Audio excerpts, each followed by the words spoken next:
Alright everybody, welcome back to another Xvault gaming video. Xvault here, and today what I'm going to do is go over your PS Plus games for the Essential tier for the month of April 2024. So without further ado, let's go ahead and jump to it.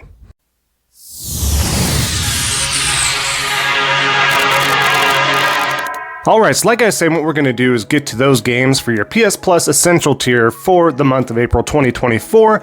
I think it's a pretty good month overall, but right before we get to those, if we have any cuts in this video, I apologize. I am coming off of being very sick. You could probably tell just a little bit, hoping my voice lasts even enough. So we'll get this going here, but thanks for bearing with me. The first game that we're going to go over is Immortals AVM, or Immortals of AVM rather.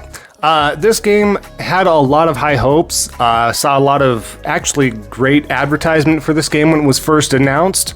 I thought it had a lot of potential, but I also thought something was missing right away, and of course EA typically likes to do that sort of stuff. They have a lot of production value, things look good, but sometimes things fall flat for one way or the other. But from what I understand, again, I haven't played this one, but from the telltale signs of everybody else and everybody that has been talking to me, it's been an okay game. It's not bad. It's just not some amazing game. It's not gonna, spin off a bunch of sequels and stuff like that. And it came out pretty flat when it was released, unfortunately, because there just really wasn't a lot to it. It was pretty. It was solid. There was nothing, and you need something to stand out. There's so many games nowadays to choose from. You need something to stand out. But another caveat to this is the production value. The games cost, like we talk about, a lot. And so the production value went in here, so that's why it had to release at that $70 price point. But that also was a detriment to it because nobody wanted to pay $70 for a new IP that maybe a lot of you did not know or hear about. However, this is being added to this tier, and I think that is a good opportunity to try this out, try it for yourself, see if it's good, see if it sparks some sort of hope for this to be maybe an established IP going forward. Probably too little, too late, I don't know for sure, but we'll just kind of have to see. But other than that, there you go, AVM, Immortals of AVM. It's also kind of just an odd title, in my opinion. I think it's unique, but it's just odd.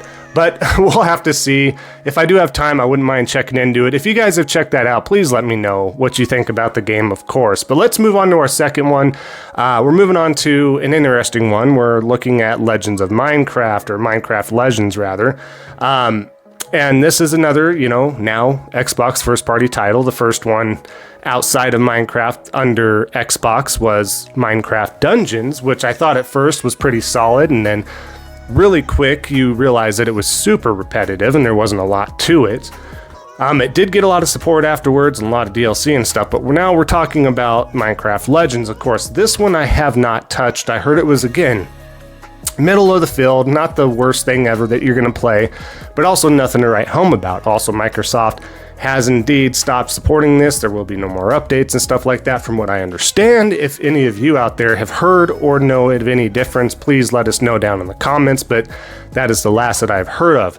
That being said, I still think it looks solid. I did always want to try it out. I think that's unique. It's a strategy game, right? Almost like an RTS strategy game, but you a little more playability in between that, and the fact that you can have up to 4 friends, I think is really a cool twist. So I thought there was a lot of potential for this game, but I guess it did fall flat. By the time it did come out, there's two factors for me. It came out when there was other games around it that were coming out that had more of my interest, plus I was finishing up some other stuff.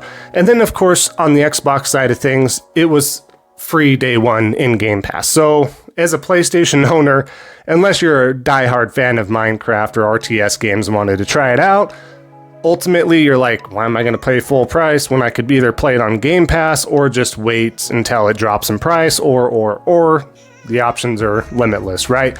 So that being said, at least it's on there, and then I can check it out at some point in the future, add it to the library for myself. But again, let me know what you guys think down below if you've tried it out. I'd love to hear your feedback on that game.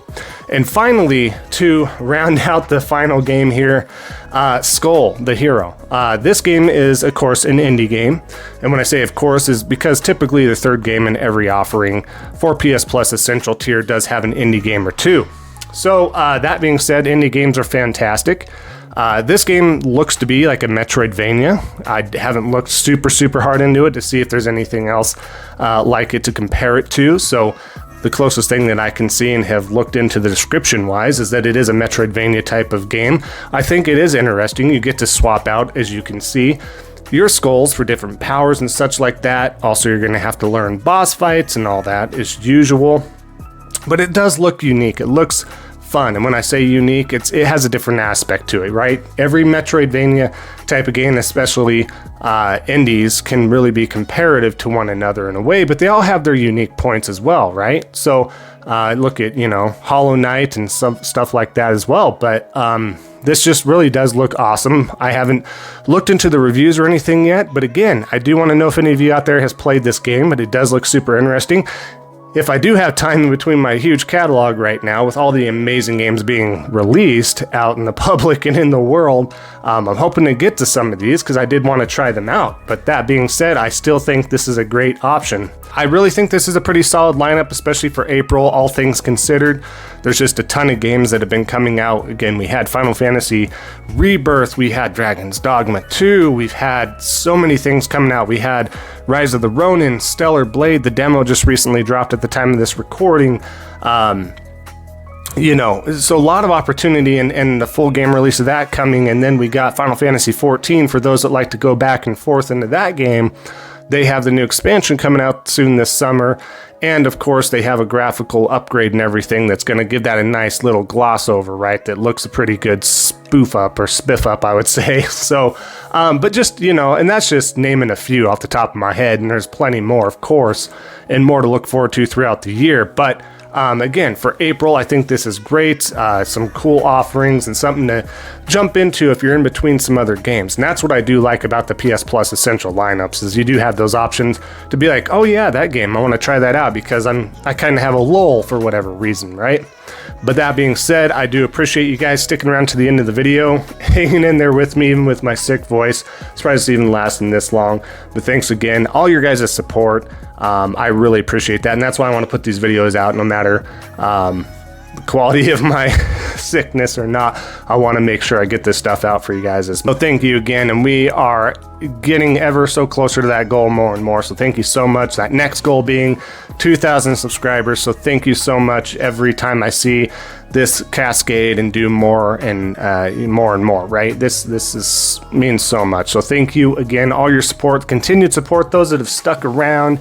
Thank you again so much. If you haven't already, definitely be sure to like, comment, and if you haven't already, definitely consider subscribing, helping out a small content creator like myself. So thanks again. Enjoy the rest of your weekend. If you do celebrate Easter, have a great Easter weekend, and we will see you next time on the next Xvault Gaming video. And until then, take care.